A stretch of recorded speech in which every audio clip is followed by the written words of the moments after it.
back when wrestlers didn't know arm locks and triangles and all that stuff. And so we had a whole camp and a clinic and all that stuff. And afterwards, him and I are unrolling my guard. He couldn't pass.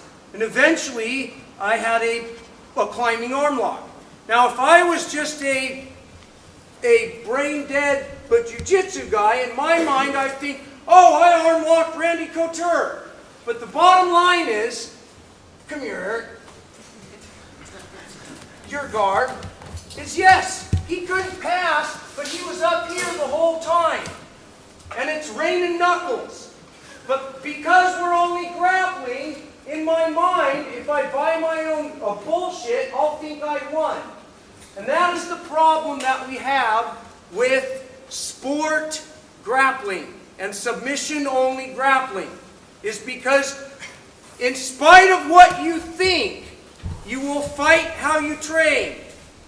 And when you start believing your bullshit will work in the street, and it's 50-50 guard or some weird thing, maybe it will. And maybe if you are a high-level black belt, you could run out in the street, slide on your butt, and attack a guard attack against the non-skilled guy, and you'll win the fight. But we're not here to train for non-skilled street fights. At least I'm not. I am here as a martial artist.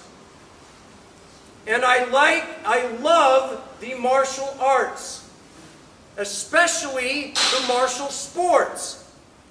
What's the difference, you ask? I knew you'd ask. The difference is, the art of jiu-jitsu is, how do I control and submit my opponent in that order, utilizing the least amount of attributes: skill, explosion, strength, size, and the maximum amount of leverage, but cunningness, intelligence, and guile. That is the art. The sport is, how do I beat my opponent within the man-made rules of the game, utilizing the best of my art and the maximum amount of my athletics. That's the sport. The street is, how do I survive and or win within the natural rules of the game. Natural meaning the street's hard, there's a curb over here, a pole over here, there's cars moving by. Because I guarantee you, every fight you will ever have out there over beers or whatever it is, or if you're attacked, if I want to rape you, every fight we have, there will be an object within arm's reach. So it's a totally other game. And in my garage, my rule is, if it's padded, it's a part of the game. And that includes walls and other grapplers. If it's padded, use it. I don't mean like one guy over here on his neck and the other guy over here grabbing it, but like if I'm over here in a grapple and you're over here in a grapple, I can use you, but to move me away. Just because, for me, the original reason why I walked into martial arts as a young, insecure kid, stuttering out my ass, was I wanted to learn how to fight. And it's embarrassing to admit it, but I wanted to learn how to beat up people. That's why I started this. Not for health, not for fitness, or any of that stuff.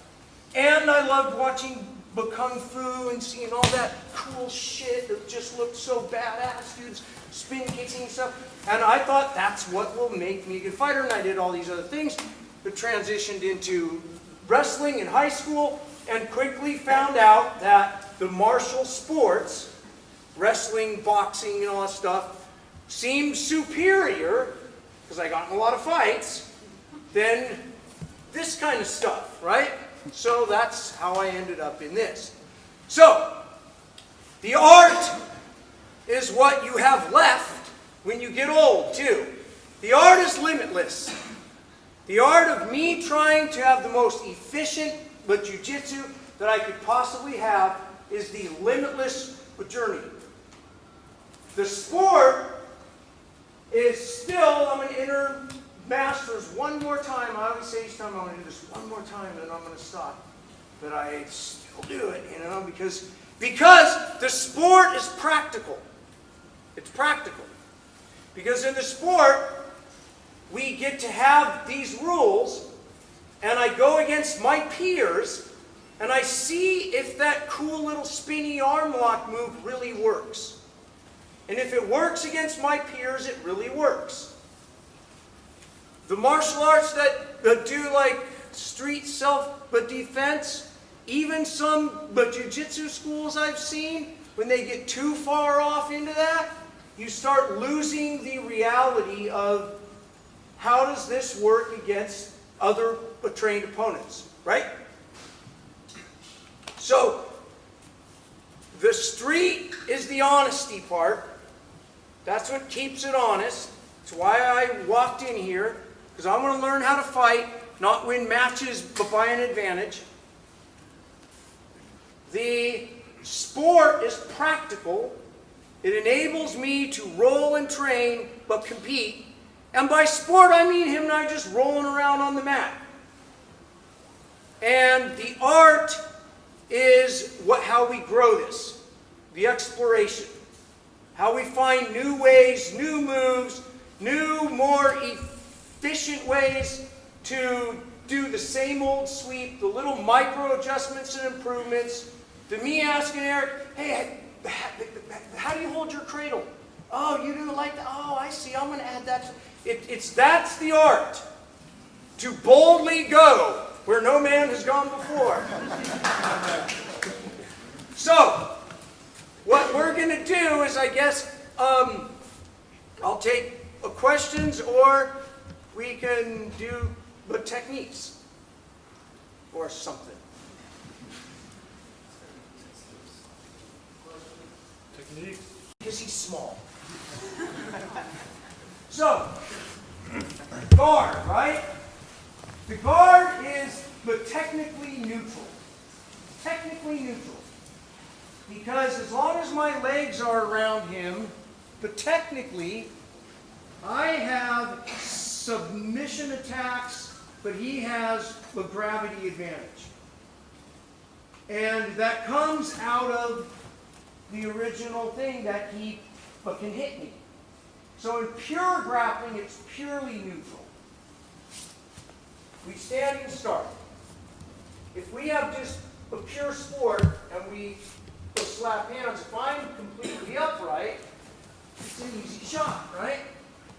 So in pure sport, because he can't hit me, I go down a little lower. And then I have a habit of this, which isn't good for the street, right? So that's like why I always say, I think street. Even in my matches, I'll think, God, this will be a dumb idea. But I want my low single, because that's my shot, right? Working in here, I want that low single. So that's like one aspect. And fights start standing. But jiu-jitsu schools have this common thing where we have these knee-to-knee starts. Not allowed in my garage. Because there is no sport and no fight where you start knee-to-knee. I can't think of one. And all you get is bad habits. Bad habits of us doing this, and when I'm just going to stand up. Right? So we either do a neutral start, standing, or guard, because it's neutral. The cloth grips, there was a long while when I taught that I thought everything that you do, gi, should be able to apply to no gi too. And I was kind of down that thing. Since I've completely changed my mind to where use whatever you have when you have it. The gi game is sticky and mathematical. The no-gi game is slippery, and you'd better have good timing. You do them both, right? Remember, years back, I don't even, maybe it's out there still, the gi versus no gi wars, everybody talking and all this, which is the dumbest fucking argument I've ever heard. It's just the stupidest argument. You do them both. It's like regular sex or this sex. Both! It's not an either-or question. So, we have a standing start. I prefer to, even in sport, start a kind of standing. Judo, which is the art of the upper body cloth grip, the throws. Greco is the art of the upper body no cloth, the throws, right? But Judo and Greco. Wrestling, but Jiu-Jitsu, is more down low, because it's the art of the low leg shots, head tie-ups and leg shots. Out of those, which one is more effective in MMA or the street? Clearly the upright. But from wrestling, you get that occasional low shot, which is valid in the ring or in the street or in the cage. Cage is not fucking a gimmick. But rings are better than cages, I think, if you're live. But so I like to have a neutral kind of high start. And as a general rule, if I'm on my heels, I have no balance. If I'm on my toes, I have balance. And I'm going to walk around like this, not because this is how I would do it, because I just want to show you how when you're on your toes, even here, my weight's leaning on my toes, right? So while I train, a lot of times I want to overemphasize how much I'm on my toes, so I know I've got a balanced base. If I'm on my heels all the time, I have to shift, and it becomes a noticeable shift. All right? So the other thing, and I'm just going to kind of just run through a bunch of shit, all right, you guys? Is when we stand up, you watch white belt matches and the blue belt too a lot of times. There's a lot of just push and pull, right? Because our natural thing, but being on Earth and how our gravity works is we start our fight, we're pushing and then pulling and pushing and pulling. We're working on this plane, on the horizontal plane. And the key is to shift that plane where I want to steer him, and I want to lift, and I want to sag. All right? I want to lift where he's up high on his feet, but kick me. He can't kick me because I picked him up. Sag, but kick me. Kick me. I want to keep him loaded to where my legs are free and his are not. Right? I lift, sag, steer, twist, right? That's how I'm going to load him up. And then he's doing that same thing on me. So now we're in the grit fight. That's the grit fight. All right? And the counter for a counter game, which is, of course, a whole art in and of itself. Which is why there are arts that are speciated off into that's their area of expertise. Because in the art of judo, not the stupid sport, but in the art, if you get a good high throw, controlled, where you can choose where he goes, it's over in the street. That's why the sport is trying to mimic it by saying that's an ippon. But then because of the rules, man will always fight to win. Within the rules of the game, pushing the boundaries of those rules as far as they can without being punished. In comes IBJJF. All the fucking cheating that goes unpunished. And you've all experienced that. And in the olden days, it was so much fucking worse, I can't even tell you. It was so bad you could be American, beating a guy, you're up a bunch of points, you're holding him here, one little thing happens, this happened once with the match run. We're coaching a guy in Brazil. Ref comes up and goes, stop. And I'm like, what's up? And he walks over, raises the other guy's hand. The other guy jumps up and down as if he won. And what happened? He goes, he tapped. Of course he didn't tap. But that would be how blatant it was in the past. And I remember being so resentful, just embittered of that. I'm American, but I have what I call a very German sense of rules and order. And that just infuriated me. Like, how are people cheering a cheater? How does he think that he won?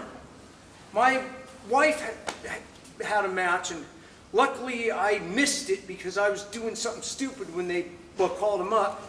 And it was that knee reaping shit, where I don't even know what it was, but the girl grabs her leg, folds it over, points at the ref and goes, or DQ, or however they have it. And she jumps up and down like she won. Right? That is bullshit. It's more bullshit than Donald Trump. Well, Amen. maybe not that far. But like Donald Trump, there's enough people buying the bullshit where it keeps going on. So there's a couple of years where I boycotted IBJ, but Jeff, good luck, because it's the only game in town. Right? So I don't know about that anymore. Okay, back to jiu-jitsu. No political rants. I'll get myself in fucking trouble. They'll remove my signing privileges. So, in the guard, in anywhere, but jiu-jitsu basically boils down to, wrestling boils down to, the judo does, it's the 3 H's. It's hands, head, and hips. I want to watch his hands, head, and hips, and I want to have my hands, head, and hips free. My head, this is where my computer is. And it's a fucking old one, too. It's like one of those megabyte units, not even gigs yet.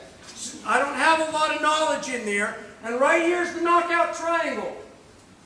From the bridge of my nose to the edges of my jaw. That's the knockout triangle. I'm kind of a warrior still. I can take a lot of blows here. He can take a lot of shots here. But one good shot there and it's lights out. The plug's pulled in the computer. The throat. There's the power. That's one good choke and it's over, right? So that's the head. And then the spine and the hips. The hips are what move your body. The hips are what lead all your sports. Your ball, you don't throw like this. Your hips lead that throw. Your bat swing, your kick, your punches, your golf swing, however they do that thing, right? His head and his hands are his weapons. Especially in old MMA days. If I'm just holding him here, give me a headbutt. Boom! I'm going to get head butted right in the knockout triangle, and it's going to kill me. Put me in your guard. So I'm here. In the olden days, you would always hold the head. And you would hold that head because if not, that head hits you. So he'd be holding my head, and I'm going to just wait until I either have the uppercut, which is boom, right? Or straight down on his jaw. So, for old school, headbutt me. Headbutt me hard. Headbutt me. You're always keeping that head away. Headbutt me. Headbutt me. Get your head over there. Right? And you're controlling his hips with your hips. Or his head. controlling the hands, head, and hips. Even if my eyes are closed, punch me, headbutt me. I want to feel where it's coming. If I'm just like getting so into my little sport jits because I've gone down that rolling route. the elbows? What's that? What about rolling the elbows, like the John Jones style rolling the elbows? If you're just controlling the wrists, they can roll over. They can, but at least I know it's coming. Okay. If I'm here, punch me. You're going to get it. Elbow me. You're going to get it. Punch me. Elbow me. Right? I'm going to feel it. But jiu-jitsu, grappling, is much more the art of feel. Your eyes will trick you and lie to you every time. You can trick the grapplers by drawing their eyes. The classic wrestling trick, which goes back to high school, is you slap hands and you do a little head tap, right? And then you look over there. And once that eye looks, you got your shot. Once their eye looks away, you got a shot. Or like one of the old high school and college tricks is having a teammate running around and trying to make them look over there. Like going, hey, George. When they look, you shoot. That's because, like magic tricks, your eyes will not react to them. So as a general rule, that means it's breakable, right? Control the hands, the head, and the hips. As if he can at any time hit me. So when I reach up and grab a lapel, I don't want to just grab here, because then he just overhand hits me. I want to plane my body and grip or punch me with either hand. I want to feel that I'm always controlling his hands. Slap me. Like slap me across my face. See, I want to know his hands are occupied. Just keep slapping at me. You may hit me once or twice. It's okay. You're only slapping me. So it's hands, head, and hips. So when I'm holding his lapel, it's his hands I want to watch, and his head and his hips. And that's old school with jiu-jitsu. Whenever I'm asked, like, what's the difference between old school and new school? That's really the only thing I can come up with, is that it's mostly the old school came out of a time where jiu-jitsu was still focused on a real fight. And there were many camps in the olden days with the guys who are now dead and the guys who wear red belts and all those guys who feuded bitterly at sport, but jiu-jitsu even emerging, and would say, this is going to become like judo in 10 years and all that stuff, and we'll lose the art. I don't know, in some ways I think, what the fuck, but does any of that matter, right? What does it even matter that we all wear gis? Why do we have rank and belts? Somewhere, sometime, a long time ago, somebody gave themselves a black belt and said, now I'm the guy who can give other belts. I don't know who it was, but somewhere, but down our lineage line, somebody self-promoted. Or God came down. Or they thought they were God, which is also common in jiu-jitsu. So I don't know, right? So, the guard is neutral. Hands, head, and hips. Control his hands. My primary attack out of the guard is the choke. The guard has basically 4 pressures. If you're grappling white belts or unskilled guys, you only need 1 or 2 of them, because they can't read all the whole game. The pressures basically are, You have a choke, a joint lock, and a triangle. Your sweeps. And lastly, if he's not holding me in guard, I'm coming up. If you just lay there in a... Pass me, Lord, like... Grab. My guards just look kind of passive. It's a lot harder. Don't get arm locked. I can't arm lock him as well. Because I'm passive, my guard. But if he has to hold me in guard, go. Hold me in guard. That's where I get my arm locks, the chokes and sweeps. Because I'm making him have to keep me in guard. Because what are the golden rules of grappling?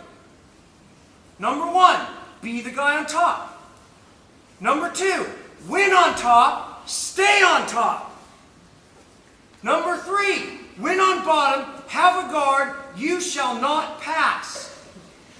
Number 4 is never forget rule number 1, easily forgotten due to the seductive, rewarding, and lazy nature of guard. And number 5 is learn these rules so you can break them. Because we all pull guard. Maybe Eric doesn't. But we all pull guard. And we all end up on bottom.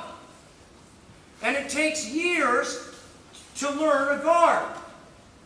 So you have to practice guard all the time. By default, you have to violate that rule. That's Jiu-Jitsu's paradox. So in the sport, because you want to win within the man-made rules of the game, because now when you're in the sport, you're there because you want to win a medal. Or you want to win because it's human nature to want to win. So we start playing a different game from when we entered here. We are no longer playing a martial arts, a pure game. We're in the sport. So we start to realize, depending on my opponent, sometimes I got to pull a tactical guard. Tactical guard. Guard pulling should not be a strategy. I don't care if you're a fucking 10-time gold medal IBJJF champ, and all you do is fucking pull guard. It's your strategy.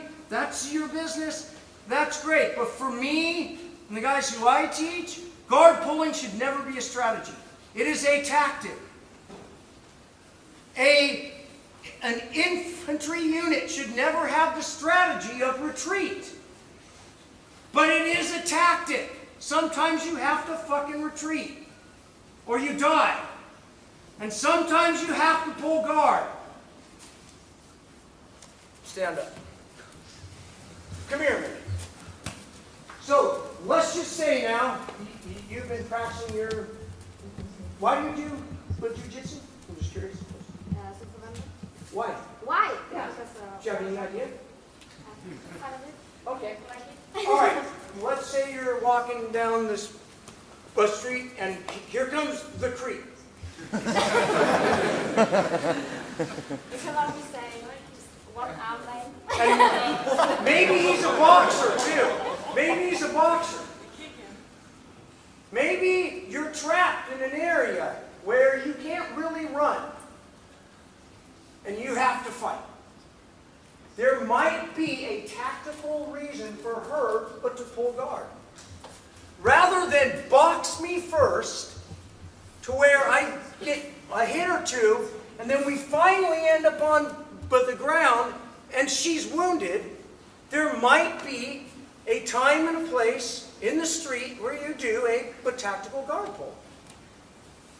Right? Go back there. So, would you do this? Rape me guard? No! You're going to do a guard pull. Right? You're going to pull a dynamic attacking sweep or lock. And I'm old now, so I don't pull those anymore very well because it hurts when I land. But some but kind of a guard where you're going to stay on, use it, but to win your fight. The race to who pulls butt first fucking drives me nuts. And it should drive you nuts too. Every time you pull guard, which we all do, a kitten dies. How many kittens do you want to kill? You should never lose the sense of shame when you pull guard. You should be a little embarrassed. Know that you chickened out of the stand-up fight. Now, if my wife were here, she'd totally argue that point. And I kind of have a thing in sport, because of the game, I shouldn't put this out there on camera because everyone knows my game, is I give a minute, no matter what, in the stand-up fight. And then sometimes, I don't have a plan, sometimes I'll go, now's the time to pull a guard. But it isn't even that. It's like we're in here battling, and when I'm in the stand-up, the last thing I want to do is end up in my guard. Come here. I don't want to end up in my guard while her gi is still in her belt. Because then I've really fucked up. I either pulled way too soon, or she got some killer move on me, and I'm on my ass, and her gi's in. So before the battle even started, I want the gi out of the belt. I want to use that thing. So if I have a guard that I'm going to pull, I want to have a cloth, right? I want to have out her gi already. Does that make sense? Don't just walk out there and have that race to who pulls butt first. And I know there are world champions out there who could kick my ass who pull butt right away. But they're world champions at their sport. And that's a little different. Right? Does that make sense? Let's see. All right, let's do at least one technique. Come here. Close guard. So, grab the wrists. This is rolling the body. This is planing the body. Right? So I have rolling movements, planing movements. I cross my ankles when I can.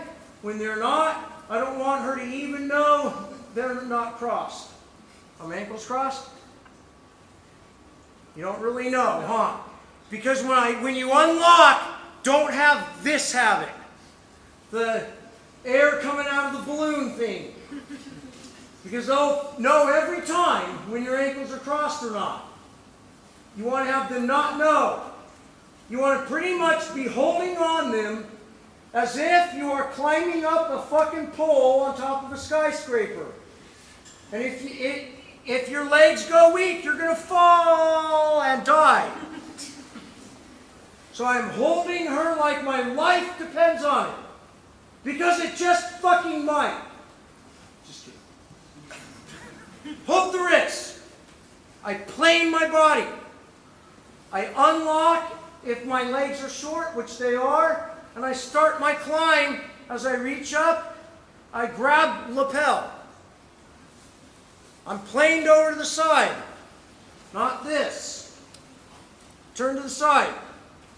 I cast the lapel open slightly. I want to read the label of the gi.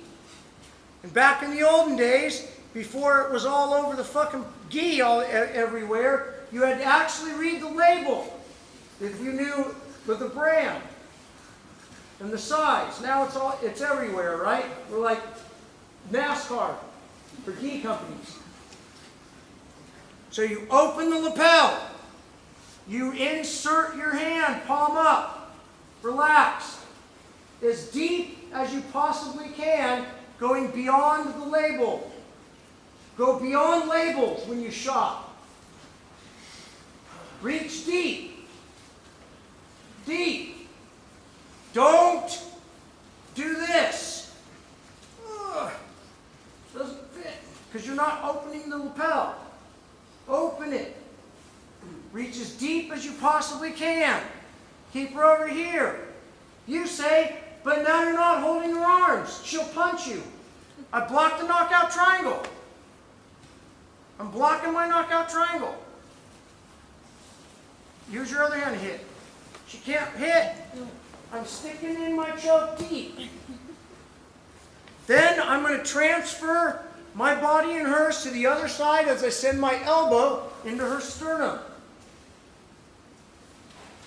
Reach my other hand up top, grip, hold my elbow into her sternum as I plane my body back midline. Now choke. So, I plane, I reach. I cast the lapel open. I insert beyond the label. When I think it's in there enough, it's not. 1 inch more. 1 inch more. The first grip is the key to chokes. Control the head. Look over there. Look over behind you. Control the head. Control the hips. Control the hands. Shift to the other side. Big body movement. Lift the chin if you want. Go under. Over the top. Grip. Cinch. Choke. Got it? Yeah. Come here. Where's your guitar? Oh, you fucked up. Well, come here.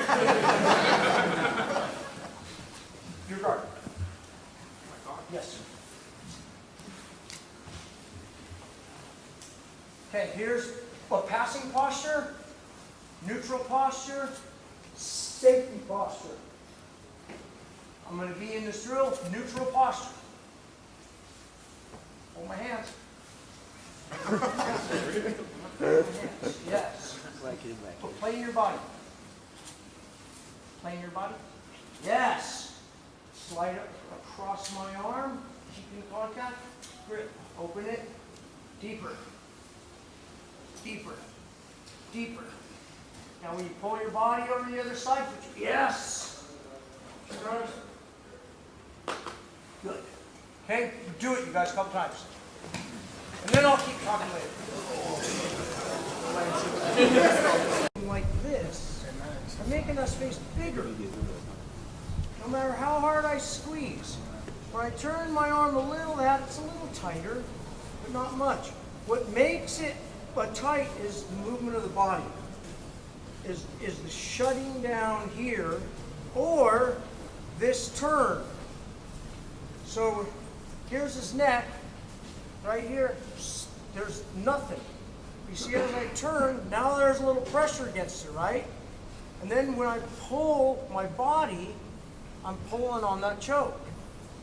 And so when I reach up in here, I want to grab it where I'm controlling his arm, his lat. And then my forearm presses against his neck. This first grip is the key. Then when I make that switch, I want that so tight that even if I just grab here, it's on already. If I'm loose, right here, now this hand has to make up for all that lost grip, which can happen, right? Working in there, I can get it still, but then I'm in this spot here and I squeeze, resist, and I don't have a choke. When I have this, that's when you've got to use your hips. Your hips lead with grips. You're going to move your hip to get the choke. My hands aren't moving. I'm not squeezing. I'm moving my hips. Make sense? So I'm here. I'm shutting it down with my body. Not this. Because that's not making that hole any smaller. Yes? So you're not turning your wrist? Not on that choke. Okay. Okay? There are other chokes, right? Where I may want a turn of the wrist. Right? But on that first choke I showed you, no. Okay. But it's not a rule, right? There are no fucking rules. There are only guidelines. But you better follow them.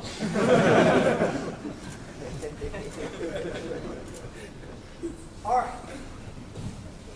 Let's move on to, oh, wait, this fight. So, their lapel is in there, and it's in, but tight. It's almost like a punch in his gut. I'm going to reach across, and I'm going to punch in, because I want to pull out the tails of the gi.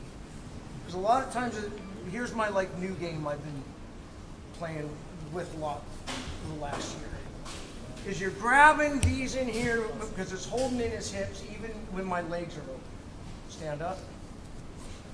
It kind of locks those hips in a nice way where I still have his hips when I'm holding on that tail. Down. And what I want to do is get one longer. So I want to slide it, I want it out of his belt. A lot of times too, when it's in his belt, you reach back, you pull it out of the belt, and go top, pull it out of the belt. I want that gi nice and loose. So when I'm working in here, I could get one of these links a lot longer. You say, boy, they made that gi fucked up in Pakistan. You want one tail really long, and I'm going to choke up on it where I'm holding him right in here. Nice and tight. Hold your posture and base. Then you can move this off onto his arm and start attacking. And obviously, we're looking on the choke. A few ways of choking where I'm in here. You reach up, you keep your hand in, and you get your choke. Right? I want just take it around the other way. Grip it, control his neck. Put your other hand in and get your choke. Fold it up, cross, reach hard. We'll battle out of this for a second. He fights out of it. Underneath, go to the arm. This is the one I really like because then here, I tap the arm. He goes in posture. Easy sweep. Turn. Easy choke. So, this is the game this week I'm going to play. Remember, reaching, grab the tails of the geese. Now we're into pure sport, pure art, right? Because obviously right now, I'm in guard, looking up in a knuckle storm. And if I'm not aware of that, I'm fooling myself. But for the art's sake, we want to develop our art. And if we always punched each other, there's a bunch of cool moves that do work in MMA and on the street that would have never been but developed had we not developed them without strikes. That finesse of micro hooks and all that stuff comes from being able to practice it where a guy isn't punching you in the face. Make sense? So we isolate in the art and we extrapolate and bring it in the real world, with practicality. That's like true of all life, right? What is the point of art? Is there a point? Not right. If you're some guy who thinks everything needs a purpose, then art has no purpose. I personally think art is all there fucking is. So why else are we alive? What's the fucking point? To enjoy art, create art, see art, explore art, art of everything, right? Otherwise, life is fucking boring. We're machines. All right, so, boy, that was a diatribe. We reach in. We start pulling the lapels out, either side. We want it nice and long. We want it long enough where you could slap him across his face. Challenge him to a duel. Pull that out. Lift up on him. Start working whichever choke you want out of it. kind of wrap you want to do, sweeps you want to do off of it, that's what game we will play. The first one we'll do, let me do this side, this foot, fucking killing me. So I'll pull this one longer, so I got some length, capture right in here, I'm holding right into his lap. First one I'm going to do, I'm going to fold up here first, and I bring it to the other side, pushing across his body, come around, and choke. Okay, then I'm going to come here, pull my arm out, grab it, let my arm come back in, choke, come back, reach through, feed it, hook it, grab it nice and tight, escape your arm. When he tries to escape it, grab your arm bars from whichever angle you want to do it. Right? Shift into your perfect sweep spot. Don't take multiple fucking steps. Don't do this shit. That's like in boxing, how many steps would you do on your right cross? Doesn't matter if it's perfect, it's never gonna work. The sweep is a one fucking step motion. Don't make it some ridiculous thing. You go from here to sweep. Hold your base. Hold your base. If your base isn't right, you adjust. It's like punching, right?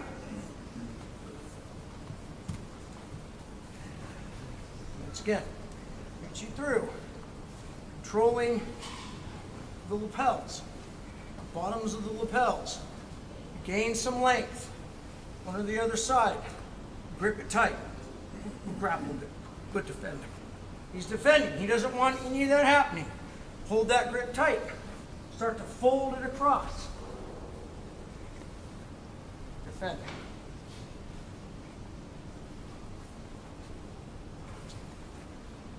Right?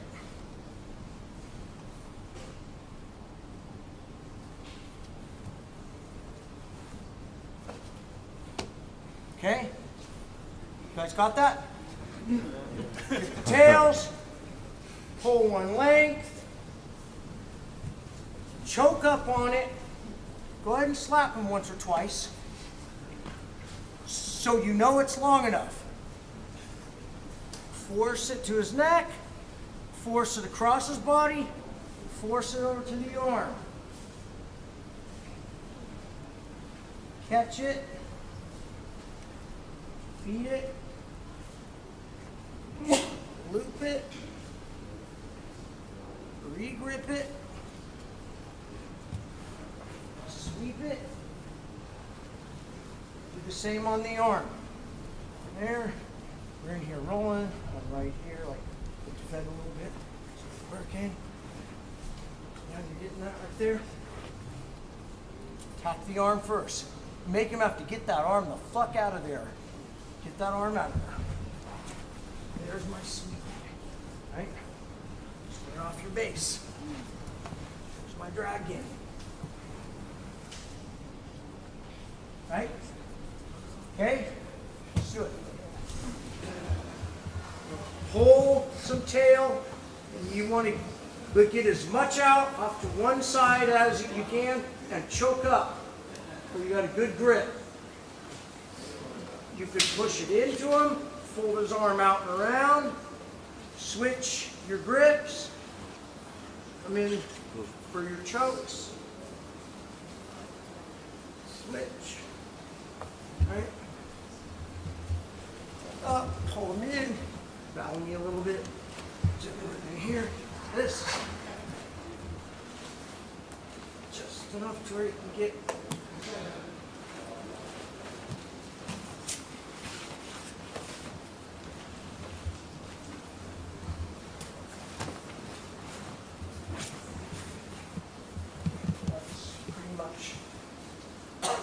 right? let's not do that. But Q&A. Any question, any move, I'll try to answer it or make up something. Knee cup counter? Counting the knee cup pass? Which one? Show me.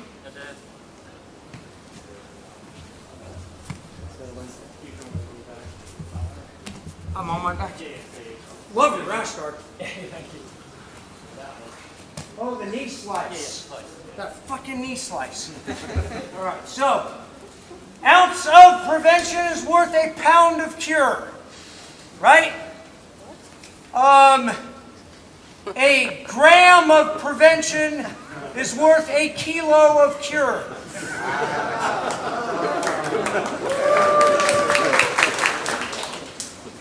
Fucking Americans. Shit that we refuse to learn. That's a cool gi too. Is it made from a lampshade? Ah, that's very cool. Okay, so you got to open the guard first. Obstacle 1, open the guard. Open the guard. He does it. Ooh. Obstacle 2, he needs balance in the base. So if he can just come up and balance in the base, you get it. Come back down. Make him earn that. He opens the guard. Come up. Make him earn his a balance and base. Get that hook. But control that hip. Right? But keep that sweep game active. Keep it active. Which where if he leans in, you're going to pick him up.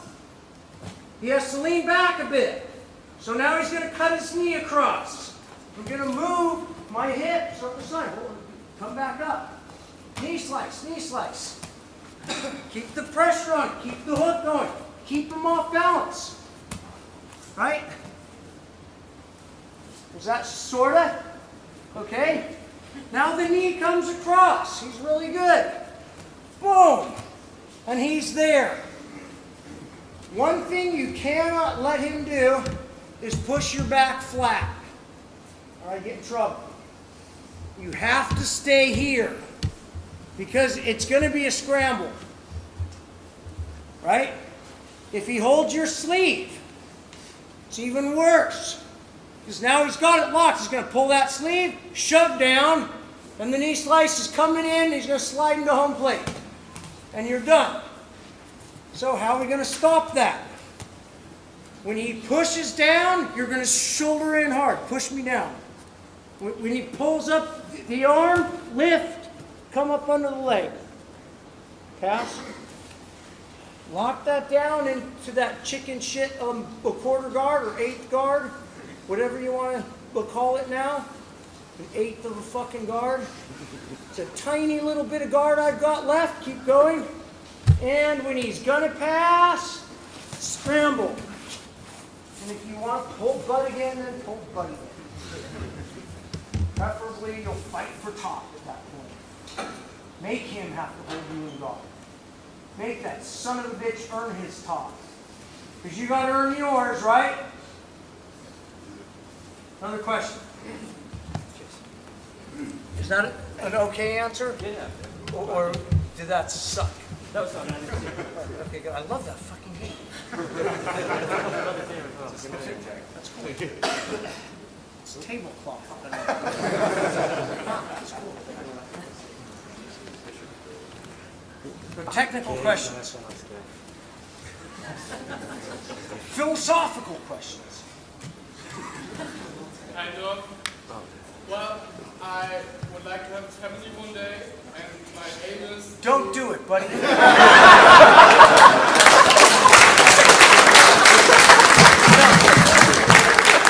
That's why I was late. My wife's around. There's a toddler doing back writhing guard attacks on her, carrying through the airport. 6-year-old. No, I'm kidding. But what's the question? Yeah, and I would like to be able to defend it against... Defend against children. Against 1, 2, 3 attackers.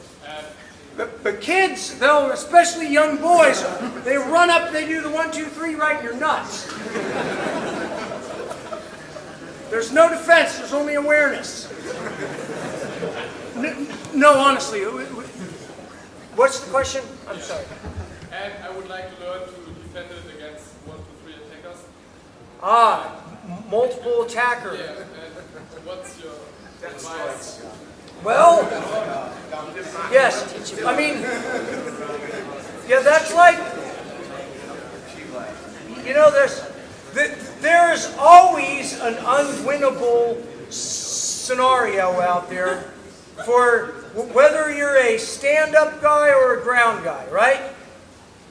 But I used to say back in the old days, if you're a grappler of any of the grappling styles, judo, wrestling, jiu-jitsu, Greco, and somebody is trying to bring you on the ground and you don't want to go on the ground, it's hard to bring a grappler on the ground who's not interested in being on the ground. It's easier to bring a boxer onto the ground who's not interested in being on the ground. Grappling gives you more of a choice of whether you want it on the ground or not. And the bridge of that striking range, grappling range, is the clinch. And that clinching range is speciated into martial arts like judo, Greco, parts of wrestling, even the Muay Thai plum are arts that have areas that are specific to the clinch. Multiple opponents. The clinch is kind of still going to be the key, because you've got to have some kicks and strikes, but you're going to have to be able to, come here, you're an attacker, stand up. And of course, I mean, this is just all, if they're tough, you'll lose. I actually have this scar right here that I have is from like a 50-kilo little Asian woman who, her husband was trying to take me down, grabbing my nuts, while her son was trying to punch me, and she was kicking me, and I had to throw my daughter to the grass. It's a long story. I'm serious. And I got clawed across my face. And finally, this guy I got that, nose smash on there, and then people were breaking it up, and I never got a shot on the fucking sun. And I'm wondering the whole time, what am I doing in a fight? And I'm with my daughter. And it was a traffic parking spot thing yelling at me, some little, what the fuck you doing? I'm holding my daughter, Jesus Christ, some guy coming over, kick him under the fucking plants. It was this no, so it was honestly, while it was happening, I was totally embarrassed that I had allowed my mouth to escalate it. Because I can escalate things with my mouth.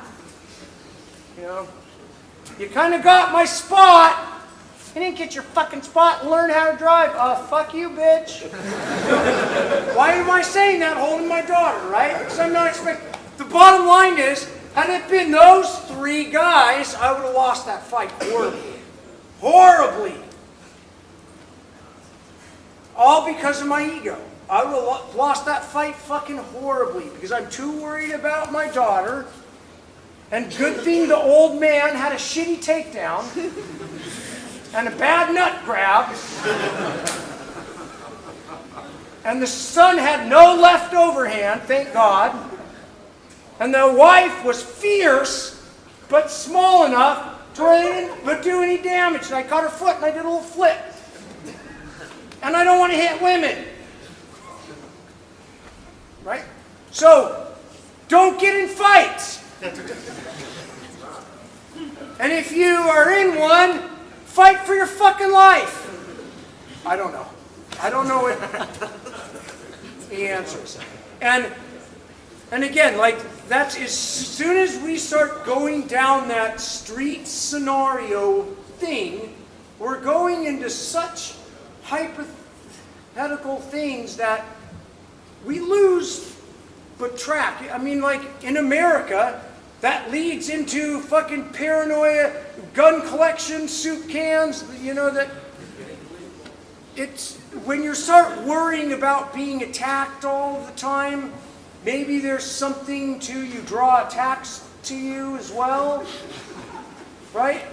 When you're worried in a bar, who's tough, who might attack you, you're this guy. All it takes is one other one of those guys. Who in here is tough? Well, that guy thinks he's tough.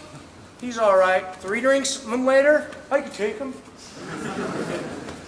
Most times when males fight in urban environments, they are fights of choice. They are fights over ego and honor, right? And we size up our opponents. It's like, if I'm drunk and ornery and young, and I want to fight, and I look across the bar, and I see Higa Machado and Hickson, am I going to go start a fight? No. I'm going to try to gauge in my head and pick a guy who I think I could beat, but it's going to still be a fight because I don't want to be a bully. And that's what we do as males when we fight, right? Come on. We size it up. And if it looks like it's going to be a good sporting contest, but I think the odds are in my favor, we fight. I don't think so. Some of us have huge balls and think the odds are always in our favor. Some of us are a little wiser and go, you know what, even if the odds are in my favor, it would suck to lose on this floor. I don't know, That's street fight shit. Of course, that's what guys do. Self-defense as a thing against multiple attackers where you cannot run because you have kids. Stay on your feet. Control the clinch. Control it to where you can either throw them into other opponents or get rid of them quick with a hard fall body slam. Try to avoid being on the ground because you'll get that kick. Boom. Which I have been knocked out once by a kick by a 16-year-old kid. That's one of my other little stories, right? I got a couple stories in there, and I was a cop at one time too. But there's my neighbor had gotten in a fight, and I'm like 33 at the time, and my neighbor's like 18, but in my mind, I'm thinking he's like 12, and there's like a bunch of guys fighting, and I could hear him yelling, "Help, help!" My friend, who's like 24, comes running out there, and I see him engage like 6 guys at once, and he's kicking them. He's winning, and I'm thinking, I don't have to jump in. And then there's like more guys, and I'm thinking these are teenagers, don't do anything dumb. And I'm just holding guys in book clinches that they don't know how to tap and all this stuff. I'm holding guys, and all of a sudden, I wake up on the ground. Ambulance, cops over. Some kid just ran up behind me and just soccer kicked my head. Didn't even cause any injury, but just got me right in the back of the head, knocked me out. So I learned off of that, number one, is everybody's dangerous, right? Everybody's dangerous. Multiple opponents. Don't go out there and have fun against multiple opponents. Assume it's dangerous. And don't hang around 24-year-old friends who want to go fight 18-year-olds. I'm kidding. I was his coach at the time. I don't know. I mean, that was a weird experience. And I woke up, ambulance, cops, one kid stabbed. And I'm like, what happened? He's like, dude, I don't know. We were fighting. I looked over, you're on the ground. Knocked me out. Go do more jiu-jitsu, right? I don't know. More questions. Boy, I stretched that fucking answer out. Did you train your jiu-jitsu with punches once in a while or not? Yes! Yes. Now, in the olden days, as I came up, only black belts could hit. And the black belts would hit lower belts. And it seems mean, but it's not. It's so the lower belts, over the years, learn to have a jiu-jitsu solution to a striking problem. Not a striking counter-strike. So you have a grappling answer. So, back like in the old days, and it wouldn't be all the time. Come here a minute. Put me in your guard. Let's say you and I are rolling, right, and we're just having our regular jiu-jitsu. She's doing good. My hands are pretty controlled. You know, I might just remind you, see, you just got a lot better. This game is drastically improved. If I were to change one rule in sport but jiu-jitsu, if I could only change one rule, I would add this. Every match, each player gets one open hand strike. You can use it any time you want. You only get one. One bitch slap. No one wants to get slapped. It would bring a lot of honesty back in the game. Or would it? Would you adapt? I know I would hold mine until the very fucking end. Right? I would save that. Because if you used it right off the bat, you're fucked. It's like if we each had one shot. We each have a gun with one shot. Who shoots first? Boom, I missed. Oh, shit. Right? Another guy's just going to run up. Boom. I don't know. I think it would help. But yes, I think that is one of the things that I do against my guys all of the time. Not only because it's fun slapping people, but because it does change their game right away. They go right back to controlling my hands when I have them in a guard, or I'm top a guard. And where's in your grapple? Go ahead, play a little bit. I will remind them just by putting my head, you know, get a little headbutts in there. But he can't slap me back. Because only the black belts are allowed but to slap lower belts. But then he can't wait till he gets his black belt so he can go slap around blue belts. No. But it does really change your game when you are aware of strikes and the headbutt. It will change how you grapple. It will turn this guard, it'll suddenly remove everything lazy out of your guard. Right? And the guy will punch you. Make sense? More questions. How do you pass the so-and-so guard? How do you defend knee slice? You know?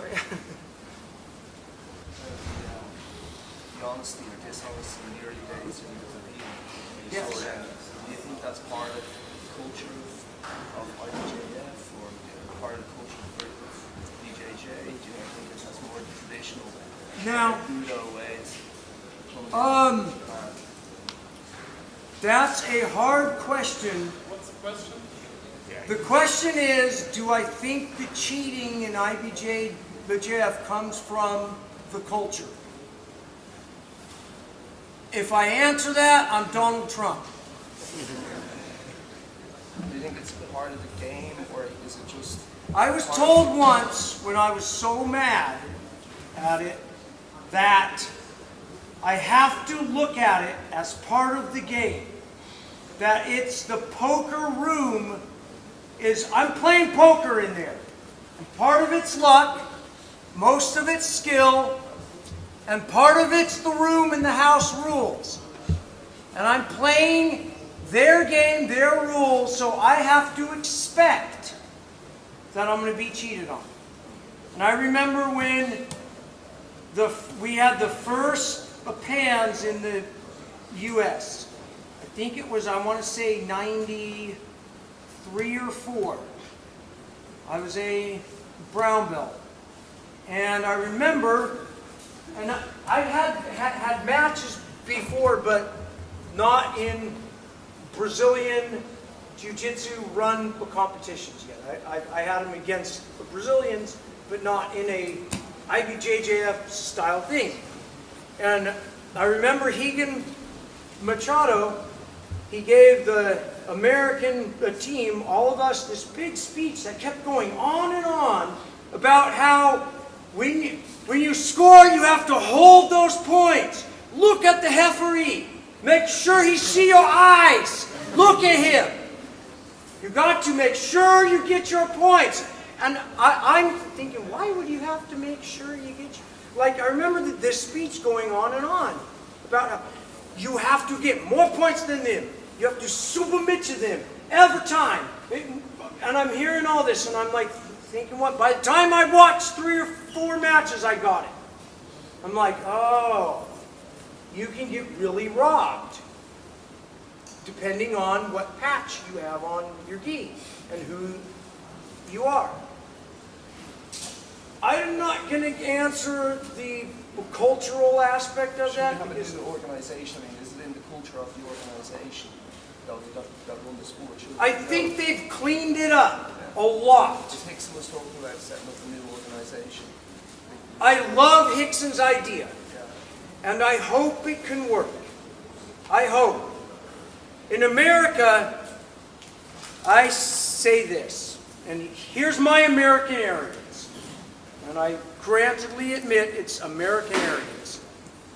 If this became a high school sport in America,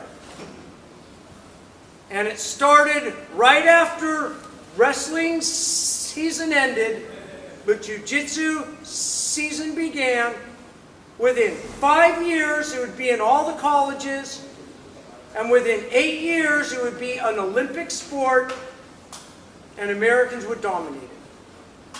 I'm convinced.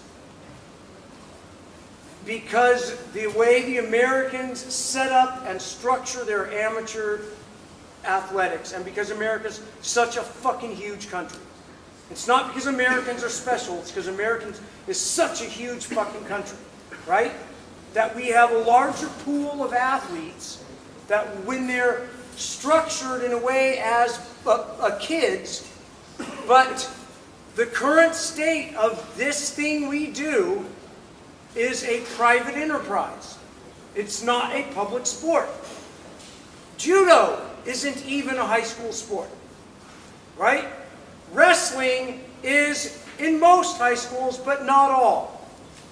I'm convinced that if America put wrestling in every school, and when wrestling season ended, in 5 years, this would be an Olympic sport, and we would dominate it. I'm convinced. That's my American arrogance. Do you think it'll go that way? No, because Americans are fucking stupid. Yeah. It won't go that way. Because America, as much as they think they're so free, they're micro-regulated in all the areas we should be free, and they're fucking religious oppression, and fucking, oh, you gotta wear your helmet when you ride your bike, and or we're gonna give you a ticket, and blah, blah. And then all the shit that should be regulated is fucking off to the wolves of capitalism. So no, I don't think it'll happen. So what's the future of the sport if there's no Olympics, or what way can it develop pure grappling? I don't know. And you know, there are a lot of people out there, bless their hearts, that are very much concerned with the future of jiu-jitsu and a preservation clause in there. Personally, this sounds fucked up, but I could kind of care less. It's a selfish thing. I got my jiu-jitsu. I'm going to show it all the time. If it changes and adapts and evolves, however it does, in 50 years it'll come back the other way around. I'm sure, but back in ancient Greece, when guys wrestled all day, every day, they knew all of these arm locks and these little tiny little hip twists and all that. There just weren't cameras around. Nothing recorded and preserved. But there's only so many ways a human can move. And if you're put in that experiment, you're going to find out what is the most efficient way I can extend that arm when I have my legs around you in that spot. And it's passed on, right? It's like any of you in here now, browning up. If I took you and transported you back in time 15 years ago, you would be state of the art. You would be the best grappler on the fucking planet. Because that's how much it's changed. How much more info is added. It's information. Right? We are learning a language. Grappling is a language. And some of the languages, if like you say, wrestling, but judo, but jiu-jitsu, are like Swedish, Norwegian, but Danish. They're close. And if you speak one, you learn the other one real easy. And if you come from some completely other language, it's harder. But once you adapt, you can communicate. And grappling is communication. And when we spar, we're having a debate. When we have a match, it's an argument. Right? When we teach, we're showing you ways to communicate with your body in the language of grappling. And sometimes we add our slang, and we add our own style, and our own flair, and that's art. That's the music behind our language. Are you guys bored shitless now? No, just hungry. Hungry? Yes. I'm kind of hungry too. I'm hungry to choke your neck. As the fact that you have trained with people like Guru Dan, Yep. have an influence on your jiu-jitsu? Yes, but Guru Dan's... Because, like the cross-training and other martial arts, and do they have an influence on your... Yes, You? the philosophy of Jeet Kune to me is an excellent philosophical approach to learning and transmitting martial arts. The philosophy. The philosophy of Aikido is what we are all trying our best to do in here. The practicality of Aikido is worthless. Now I'm going to have some guys fucking stalking me on the internet. Come fucking Steven Seagal your ass. Bring them on! I'm 51 and I'm going to do a challenge fight. But I also mean in open-mindedness, because... But in the open-mindedness, yes. And, in the early days, the jiu-jitsu was much more tribal. And it still kind of is amongst guys who aren't here, but there's a lot of little cliques and camps and schools that if you're in that school, you don't go anywhere else. And in the early days, you didn't want to be caught showing moves to anyone from some other school, even if he's your brother or your friend, because back then, especially pre-internet and pre-Europeans and Americans, who we show each other shit.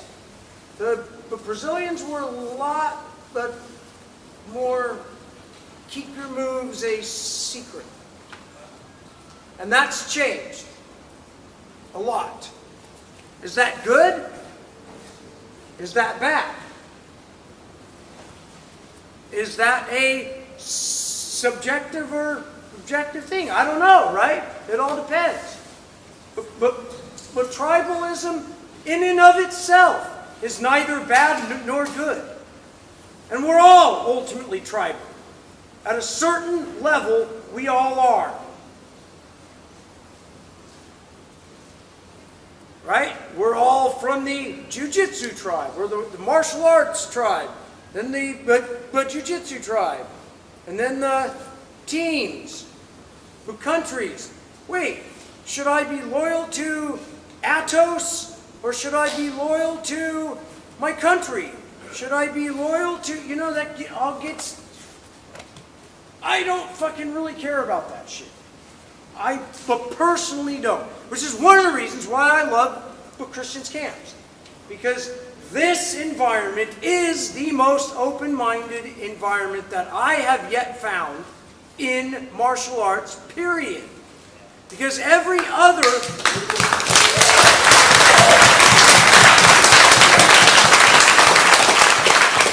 Because every other martial art, or even school, as much as they want to say that they are welcoming to all, they're really not. At a certain point, they draw a line in the sand. Either you join us or go away. Right? And that's very true of a lot of schools, martial arts styles, and everything. And I'm not going to place any value on that either. Because that's good too. The competition is good, right? Having guys form up their own secret models of training and then bringing it out in battle as a testing on the mat, that's a good thing too, right?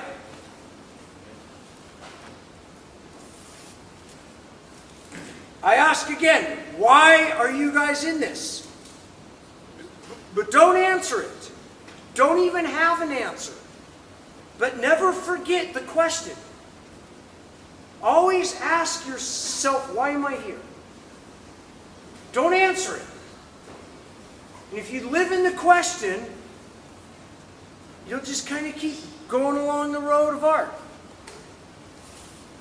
But don't find out the fucking answer. Wonder if there is a God, but don't fucking find him. And if you find him, don't fucking tell me about him. I think my question goes a little bit in this direction. I would like to know a bit more about your mindset. What do you do to get the best out of life? What makes you happy? Oh, Jesus.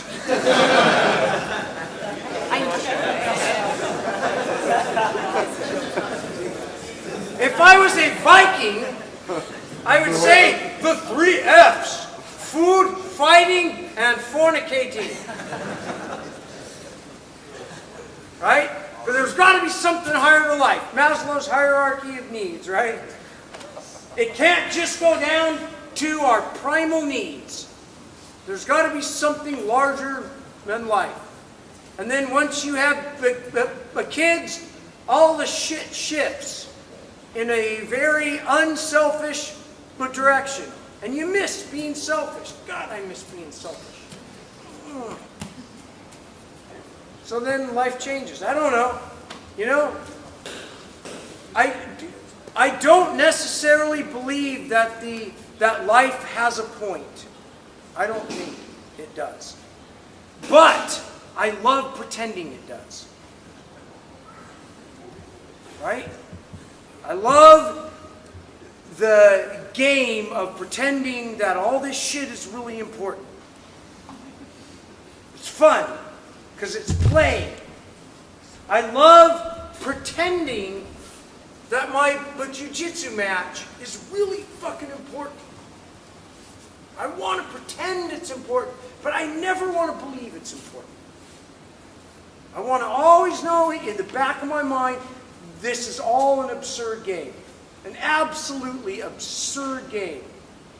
A drama and a comedy going at once. And a tragedy of the guy pounding the mat who lost. Right?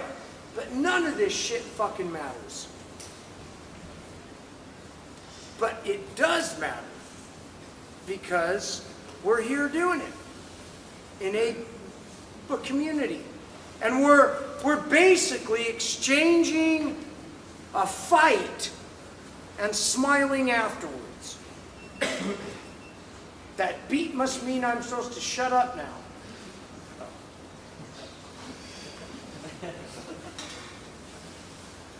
Right? Did that answer? Jesus, I don't even know what the question was. All right. Bruce Lee versus Muhammad Ali.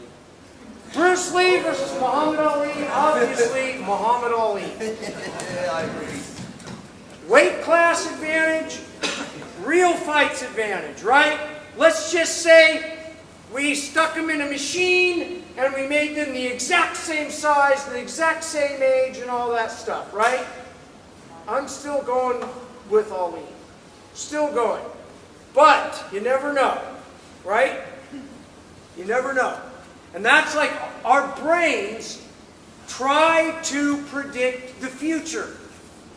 That's what will fuck you up in competition, right? It's because you're sitting there warming up and your brain is trying to predict the future.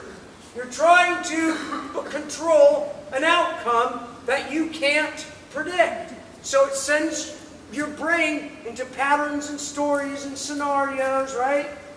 You're laying in bed the night before the comp and you're almost asleep. You can wake up because you're armbarred, right? We've all done that, right? And you wonder, like, what is it about competing that's scary? It's not injury, right? Is anyone really scared of being hurt? I'm scared of being crippled. Yeah, yeah, I've had those things, but like the day of the competition, I'm not of that. But a week before, when I'm laying in bed, I'm imagining getting dumped on my head and fucking being carted out. And, yeah, but when you're out there, when we're warming up, the edge of the mat, eyeballing each other, are you scared of being hurt? No. No. No, you are not. Injury is not what you fear. What do you fear? Looking back. Humiliation and shame. Those are the things that we fear. Because we don't have the same fear at all when no one's in the room and you and I slap hands. But suddenly there's a crowd, there's an expectation within our heads, and we go into fear.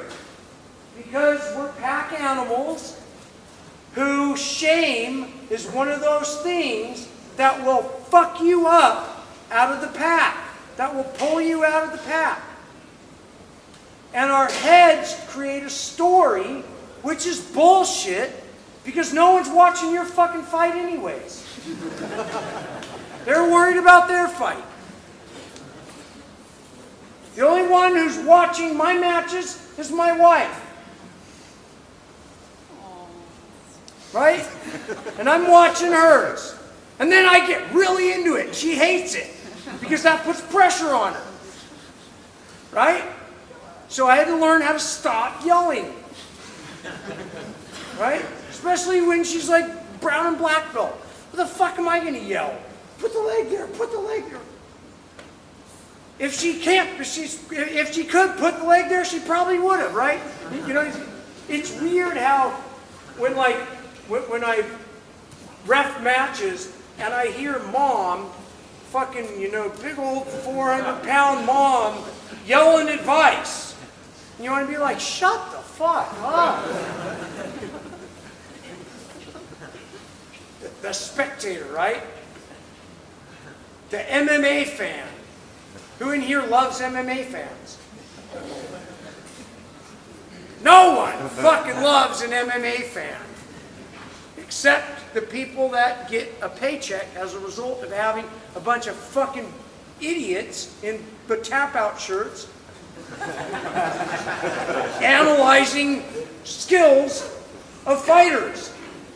It's like, get the fuck out of here. Right? My barber, I love my barber because he speaks no English. And I can sit down in the chair and he just says, "Hi, how you doing, bud?" That's about it. And he doesn't ask me, "Oh, you get your ears. Oh, you do that MMA stuff." You've all had that fucking talk, and that leads down that whole fuck. What do you think of Conor McGregor? Do you think of the man? It's like, that's that conversation I fucking hate having with anybody, right? I just hate that MMA fan conversation that you have with the MMA fan. I don't know why. That bugs the shit. If I had any brains, I'd recruit him as a student, right? Yeah, you want to learn that shit? Why don't you come here? But I come from the philosophy of attraction, not promotion. That's just my approach. To do this stuff, you are welcome. But I'm not going to change but jiu-jitsu to market to you. I don't want to change my art so I can get kids' classes. I don't want to change the way I teach so I can get more bodies in.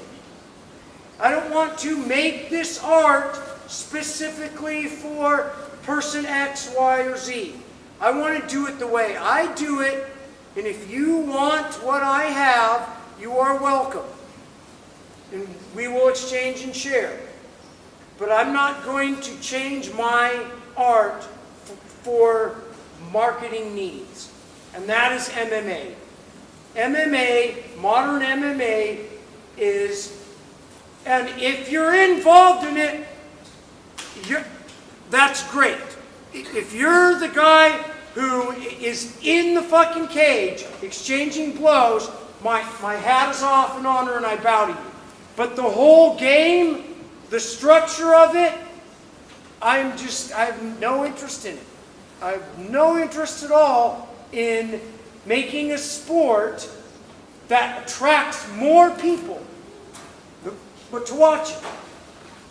Wrestling has never been able to but compete with boxing. Because I would rather see two people punch each other in the face than grab each other and hold on for a long time. So in order for wrestlers, but to make money, they had to add outside drama and costumes and shit talking. And then it got worse to where they're throwing chairs and doing all this stuff where it is no longer even real, right? So what killed submission wrestling was trying to make it a fan-friendly sport. That's what killed it. That's what killed early 1900s submission wrestling and turned it into that fake, stupid pro wrestling shit that you Europeans are sophisticated enough to know is stupid. But us Americans are not. And that's it. We are done.